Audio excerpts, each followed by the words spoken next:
Hello there, it's midnight and you're watching Nightline with me, Anita. Top stories. PM's involvement in UNGA to reflect positively on Malaysia. And Putrajaya crash fatalities identified as post-Malaysia and Ampang Court staff.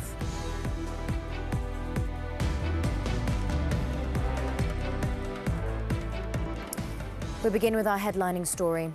Police have identified the two motorcyclists who died in the crash involving a trailer colliding into several vehicles, including a traffic police motorcycle at kilometre 5.7 of Jalan Persiaran Utara, heading towards Puchong in Putrajaya on Wednesday. Putrajaya District Police Chief ACPA Asmadi Abdul Aziz said the victims were Faris Haziq Abu Bakar, 25, a Post-Malaysia staff, and Yuswa Muhammad Uyus, 39, who worked in the Ampang Court. He added the post-mortem on both victims will be carried out on Thursday, adding that there were 14 individuals involved in the accident, including the two fatalities, and not 8 as reported earlier. ACP Asmadi said the accident occurred when the two victims and 11 others stopped their vehicles to give way to a police convoy assigned to Lator di Langkawi LTDL escort duty. The two victims were pronounced dead at the scene by paramedics and were later identified as 25-year-old Faris Haziq Abu Bakar and Yuswa Muhammad Uyus, 39. The 7 others who were injured were sent to the Serdang Hospital and Putrajaya Hospital for treatment. The driver of the lorry, aged 35, has been detained.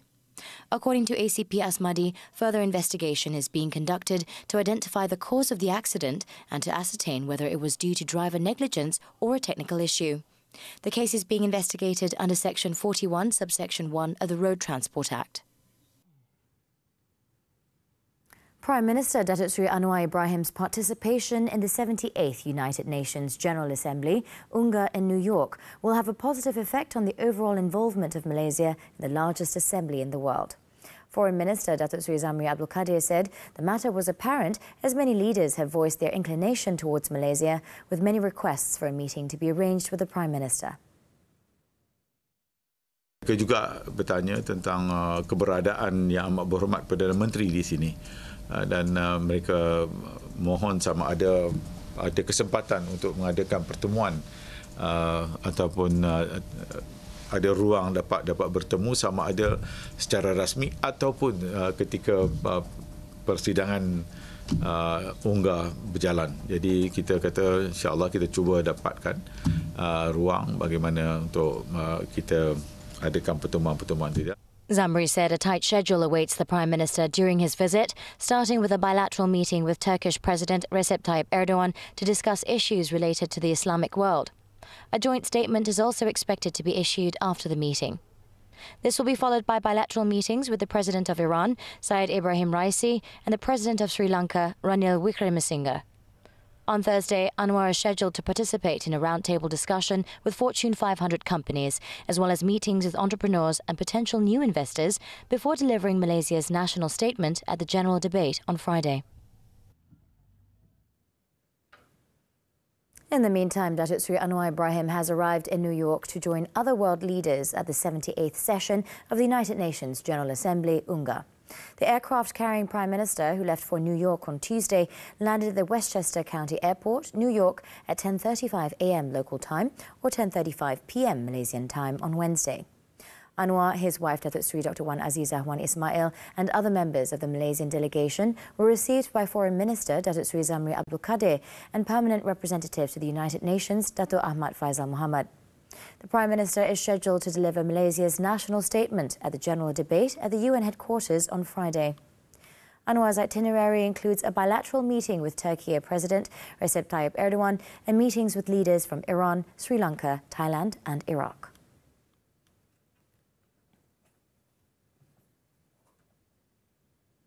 The Agriculture and Food Security Ministry expects the shortage of local white rice supply in the market to stabilise within a month, following various intervention measures and continuous monitoring from the government. Its Minister Datuk Seri Muhammad Sabu said that the ministry's engagement session with the country's rice industry players involving manufacturers, wholesalers and retailers agreed to give commitment to realise the implementation of the local white rice special programme nationwide. Kawasan Mada padinya sedang dituai sekarang ini dan akan di 20% sedang dituai dan akan kilangkan, insyaAllah beras kita ini akan kembali stabil dalam masa sebulan lagi. Tapi masa sampai sebulan itu, kita akan cuba membuat intervensi di mana berlaku kekurangan, kita tampung melalui FAMA dan LPP. He said this to reporters after launching the local white rice intervention initiative at the farmers' outlet in Kepala Batas, Pulau Pinang on Wednesday. The minister added that this intervention method was also done during the shortage of chicken and egg supplies, which has now been resolved. Muhammad also advised the public against panic buying and assured that there is adequate rice in the market. To prevent hoarding by unethical wholesalers, the enforcement unit under the Domestic Trade and Cost of Living Ministry will also be on ground to check on the sale of local white rice in the market. The government will organise a start-up convention in the near future, among other things, to produce more local technopreneurs. Economy Minister Rafizi Ramli told the Dewan Negara on Wednesday that the development of start-up companies is a prerequisite for accelerating the country's economic transition towards technology and digital-based industries. Kerajaan juga menyediakan geran berjumlah 266 juta ringgit pada tahun ini kepada syarikat pemula tempatan untuk melahirkan lebih banyak syarikat bertaraf unicorn dan sebanyak 63.9 juta ringgit telah disalurkan sehingga kini. Rafizi also said the government would ensure that the venture capital ecosystem continues to be strengthened to expedite the formation of technology-based startups. This includes special initiatives to gather funding from government-linked companies, GLCs. It was reported that the government plans to make Kuala Lumpur a regional hub for startup companies and the digital industry to attract investments and digital talents, with the goal of positioning Malaysia among the top 20 countries in the global startup ecosystem by 2030. This week on Money Matters, making smart financial decisions and building wealth. What to do to mitigate the risks effectively. How to take advantage of government incentives and policies. How to meet financial goals and contribute to a more sustainable future. Join us with Financial Planning Association of Malaysia President Alvin Tan this Saturday at 5 p.m. on TV3 and live HD stream on Tonton.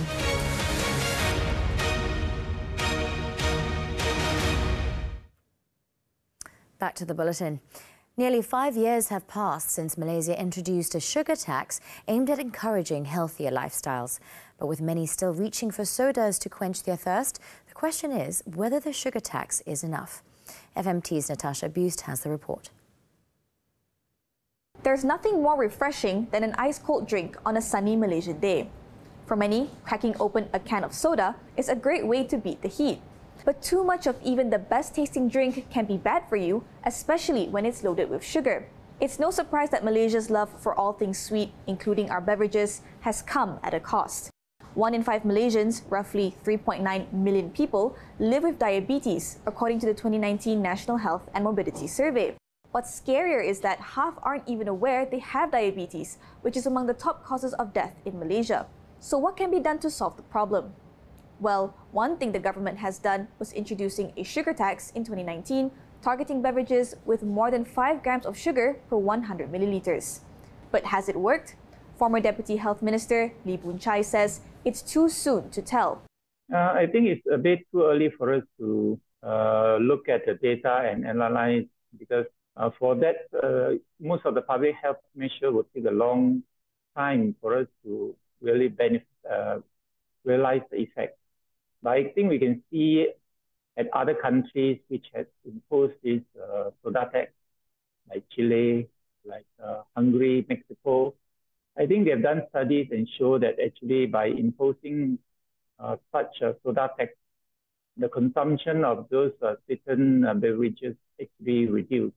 Beyond the sugar tax and cutting down on sodas, Lee says there's no running away from healthier eating habits and exercise. I think in terms of food intake, the term suku separuh is a famous term where they encourage you to take more fruit, more vegetables and less carbohydrate, and also the 10,000 steps a day, regular exercise. I think they should continue, so that we hope that people will consume less carbohydrate, not just sugar, less carbohydrate, less refined sugar, do more exercise. Hopefully we can lead to a healthier nation in the future. Dr. Lu Chi-Yen, an internal medicine and nephrology specialist, says the sugar tax should be seen as a starting point rather than a silver bullet. What is important is building awareness, and Lu says this has to start at a young age, especially through the promotion of healthier lifestyles. Incentives for companies to produce healthier food and beverages should also be considered. Of course, the other problem is that Malaysians just aren't active enough. The most recent National Health and Morbidity Survey provided some shocking statistics. 4 in 5 adolescents are physically inactive, with 2 in 3 leading sedentary lifestyles. Even though people drink a bit of sugary drink, if their activity, their exercise, their lifestyle is good, sometimes can digest very well. Natasha Bust, FMT for Nightline. Datuk Seri Anwar Ibrahim has made a contribution to veteran singer Zaitun Samion. In a posting on Facebook, the Prime Minister said the contribution was delivered by his political secretary, Ahmad Farhan Fauzi, whom he had sent to visit Zaitun at her home in Kuala Lumpur. According to Anwar, the Social Welfare Department, or JKM, will immediately provide senior citizen aid to Zaitun. She suffered memory loss after being involved in an accident in 1990, which also claimed the life of her only child. According to media reports, Zaitun, aged 67, had applied for monthly financial aid from JKM, as she is now staying with her adopted daughter and has had limited singing opportunities.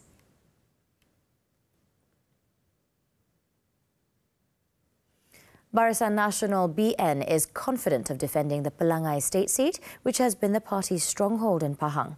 Its deputy chairman, Datuk Seri Muhammad Hassan, said that the coalition's efforts have been strengthened by the hard work displayed by the party machinery, as well as the cooperation between parties under the unity government in the state. Muhammad expressed hope that all party members will give their full support to the chosen candidate, as it is the best possible candidate that has been chosen by the party to ensure its victory, which is also essential for the honour of BN and UMNO. Calon itu merupakan wakil parti saja. Yang menang parti ataupun yang akan kalah adalah parti. Jadi ahli parti kita mesti pastikan bahawa keutamaan kita adalah parti mesti menang, supaya Pahang akan terus menjadi benteng kuat Barisan Nasional, khususnya di Dun Pelangai ini, insyaAllah. He said this after the launching of the BNPH election machinery for the Pelangai by-election at Dataran Simpang Pelangai in Bentong. Also present were UMNO Vice President Datuk Seri Johari Abdul Ghani, as well as Pahang Menteri Besar Datuk Seri Wan Rosdi Wan Ismail. Muhammad also expressed confidence that the PH machinery will actively campaign to help ensure victory for the BN candidate, just as BN played an active role in ensuring victory during the recent Pulai and Simpang Jeram elections in Johor. The Pelangai by-election nomination will be held on September 23rd, and polling day is set for October 7th.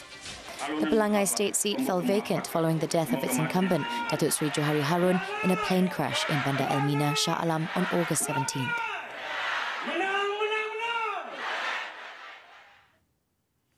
There are 13 MPs in Kuala Lumpur, the country's capital city, but their duties go beyond the Dewan Rakyat. The absence of local councillors and assemblymen means all complaints from KL residents are often brought to the MPs. Now, one MP is calling for change. Jason Desmond and Tan Chin Tong have the report. Ever submitted a complaint to your local councillor or assemblyman and felt they didn't respond fast enough? Imagine how people living in Kuala Lumpur must feel. The country's capital is home to 1.8 million people, but has neither a local councillor nor an assemblyman to help tackle their everyday problems. The only elected representatives in KL are MPs, who often find themselves stretched thin as they balance their parliamentary duties with solving problems on the ground. This is why Seputeh MP Teresa Kok is calling for a paradigm shift. Saya ingin mencadangkan kepada Yang Amat Berhormat Perdana Menteri untuk mengarahkan pihak Jabatan Wilayah Persekutuan dan DBKL bersama dengan Ahli Parlimen Kuala Lumpur untuk mengkaji kemungkinan pelaksanaan sistem ahli majlis di Kuala Lumpur seperti apa yang wujud di semua pihak berkuasa tempatan PBT di seluruh negara. Presently, the Kuala Lumpur City Hall, or DBKL, operates with a 15-member advisory board chaired by the city's mayor. However, the board's mandate is limited to advising the mayor on administrative matters, a situation that contrasts sharply with neighboring Selangor. Selangor, on the other hand, has a total of 272 councillors who are appointed to serve in the 12 local councils in the state. A councillor acts as a bridge between residents and the local council and helps handle complaints about road conditions, waste disposal, and public infrastructure, among other issues. I have about 6 councillors under me, So these councillors, they have their office. They are political appointees. But, they can sit in the different committees in the local council. There are provisions under the Local Government Act.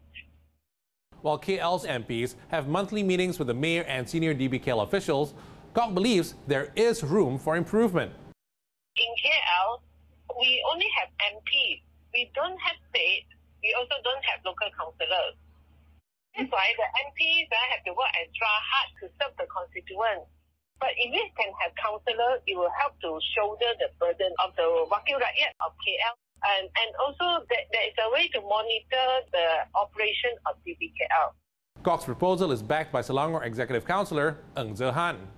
He argues that implementing a councillor system in Kuala Lumpur would significantly improve policy execution at the grassroots level. Our MPs would not be able to attend to all areas of their constituency at once. As such, delegating small areas for councillors can make things move faster. Jason Desmond and Tan Chin Tung, FMT for Nightline. Up next on Nightline, ceasefire with Azerbaijan reached in Nagorno-Karabakh. News from the foreign front when we return. Stay tuned.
Azerbaijan on Wednesday said it had halted military action in its breakaway region of Nagorno-Karabakh after Armenian separatist forces surrendered and agreed to a ceasefire.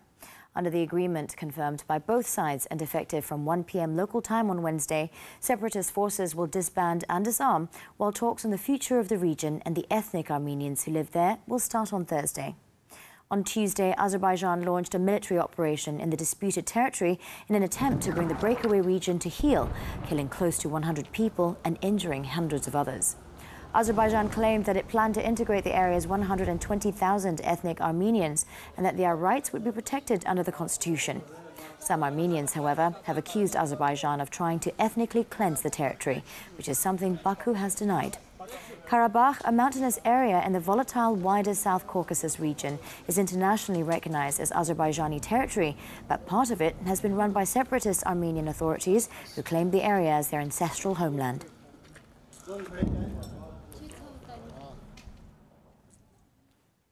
Israeli military operations in the occupied West Bank and unrest in the Gaza Strip have killed at least 6 Palestinians in the past 24 hours in the latest spike of violence in the occupied territories.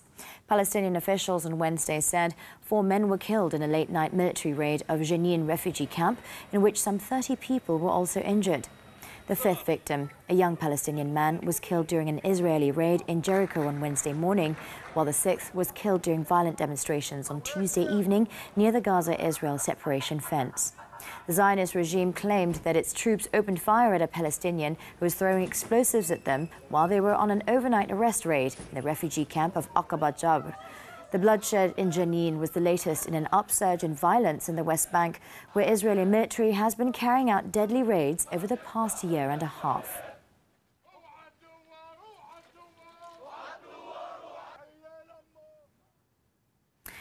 China, meanwhile, on Wednesday stepped up warnings against heavy rain and strong winds in several regions after a violent tornado wreaked havoc in the eastern province of Jiangsu, killing 10 people. The latest incident in weeks of destructive and deadly weather spurred authorities to call for vigilance against strong winds in coastal areas near the Yellow Sea off Jiangsu. Weather warnings also went out for the southwestern region of Chongqing, several areas in southwestern Guizhou, southern Hunan, eastern Anhui and central Hubei. In addition to the 10 dead, 4 people were reportedly injured when the tornado suddenly hit a densely populated area at 5:20 p.m. local time, destroying 1,800 homes and leaving acres of crops devastated. Recently, torrential rain slashed China's southeast, causing massive evacuations, landslides and deaths in the wake of unrelenting storms brought by the remnants of Typhoon Haikui.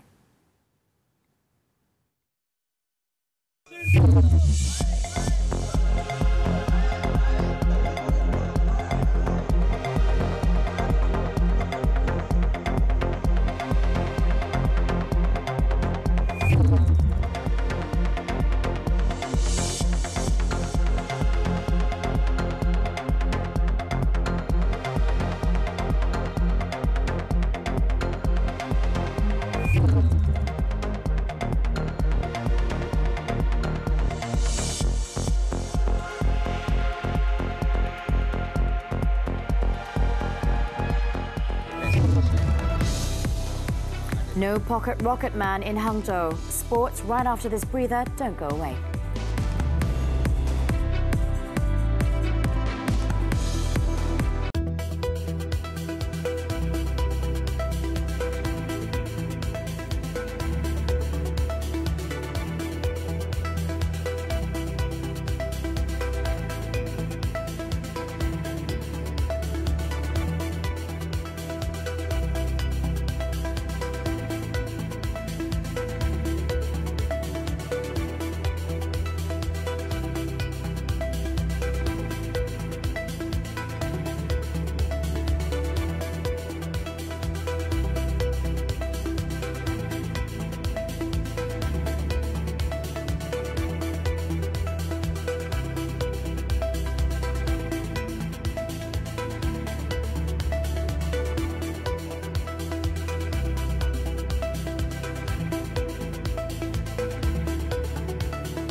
Money Matters.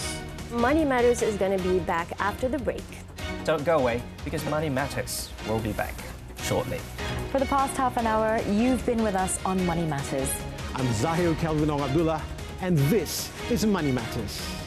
Money Matters with Zahir Kelvin Ong Abdullah, Azaria Tagaya, Muhammad Ahmad Hamdan, and Anita Wu, Saturdays at 5 p.m. only on TV3. We're back with sports news now. The 2023 Asian Games. Track cycling star Dato' Azizul Hasni Awang has confirmed that he has withdrawn from the Games due to the injuries he sustained during a high-speed training crash on Friday. Azizul Hasni disclosed that in addition to bruises and abrasion wounds, he also injured his left hip during the crash at the National Velodrome in Nilai. The first 2 days memang hari yang sakit lah, tapi saya manage to go berkayu lagi lah untuk try to warm up apa semua. Tapi day 3, day 4, day 5 bila kita cuba untuk buat effort apa semua dan kesakitan masih di situlah. Jadi apabila saya mencuba dengan warm up gear pun kesakitan masih dirasai, sharp pain dekat my left hips, pinggul belah kiri, dan itu sedikit memberi tekanan lah buat saya kerana saya amat berharap untuk pergi ke Asian Games Hangzhou ni, yang mana akan menjadi penampilan saya yang terakhir lah. Walau bagaimanapun, saya sit down together dengan John, Izham dan the whole team dan juga seluruh tim di sini. Kita discuss to make the best decision. Ada banyak dia punya variable kalau saya decide tu pergi, kerana dalam keadaan saya belum penuh pulih dengan kesakitan macam ni, dia mungkin akan boleh memburukkan lagi keadaan, boleh memanjangkan lagi kecederaan. Azizul Hasni also revealed that he was doing 95 kilometers per hour when the crash happened, and he skidded on the track for more than 20 meters before stopping. He added the X-ray showed that there were no fractures. However, the ultrasound scan showed that there was soft tissue damage. National Sports Institute Director of Sports Medicine, Dr. Kamarul Hashimi Hussein, disclosed that the injuries sustained by Azizul Hasni could take up to 2 months to heal.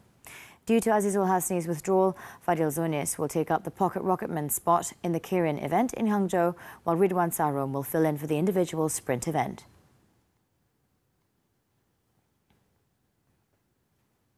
Turning to football now, the 2023 AFC Champions League.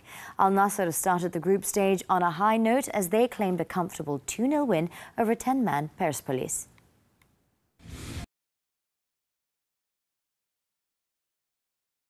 Block when Abdulrahman Garib's shot from a Marcelo Brozovic pass hit 2 Persepolis defenders and rebounded over Persepolis' keeper Alireza Beranband.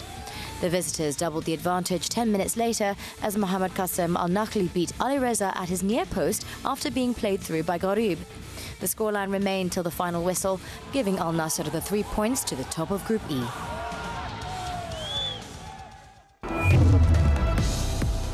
Still to come on Nightline, GLC CEO detained for receiving 300,000 ringgit bribe. Don't go away.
Welcome back, still on Nightline. Barisan Nasional has named Bentung UMNO Division Committee member Dato' Amiza Abu Adam as its candidate for the Pelangai State by-election on October 7th. UMNO Vice President and Pahang UMNO Liaison Committee Chairman Datuk Sri Wan Rosdi Wan Ismail made the announcement at the Bentung Municipal Council Hall late on Wednesday. He will face 62-year-old Kasim Samad of Perikatan Nasional. Amiza had previously contested the Qatari state seat under the Bentung parliamentary constituency during the 15th general election last year, but was defeated by DAP's Thomas Su Kyong Seong with a 120 majority in a three-cornered fight.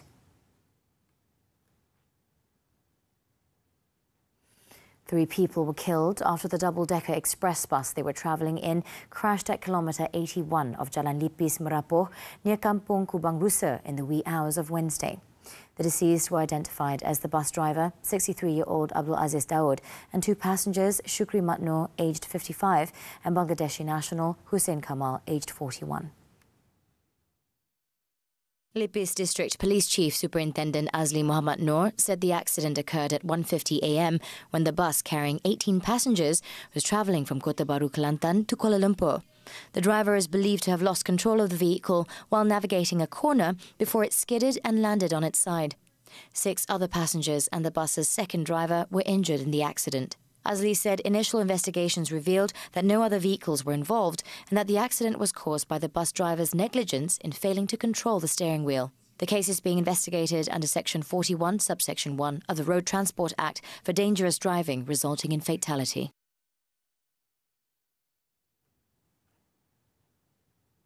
A chief executive officer of a government-linked company, GLC, was arrested by the Malaysian Anti-Corruption Commission, MACC, after using her position to renovate a warehouse and supply furniture worth 1.9 million ringgit. The woman in her 50s had also received money amounting to approximately 300,000 ringgit, which was deposited into her account. The Kuala Lumpur MACC Investigation Division found that the renovation project was not implemented according to specifications. Checks also found that the suspect did not supply the furniture and the renovation of the warehouse was not in accordance with specifications set in the contract. It is understood that the suspect was arrested at about 6:30 p.m. on Tuesday when she was asked to testify at the MACC office in Kuala Lumpur. Kuala Lumpur MACC Director Datuk Muhammad Fauzi Hussein confirmed the arrest and said the case was being investigated under the MACC Act. The suspect was released on bail with one surety of 50,000 ringgit after her statement was recorded.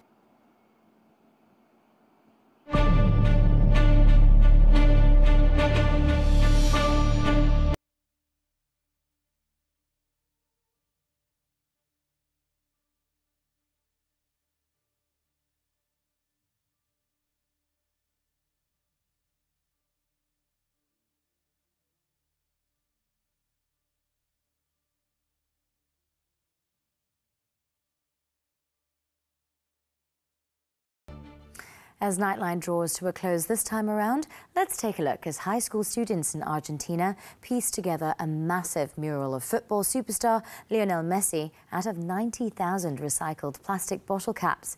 The piece depicts the team's captain holding the Golden World Cup trophy from last year's win in Qatar, along with a caption offering thanks to him. I'm Anita. Thank you for watching and be well, Malaysia.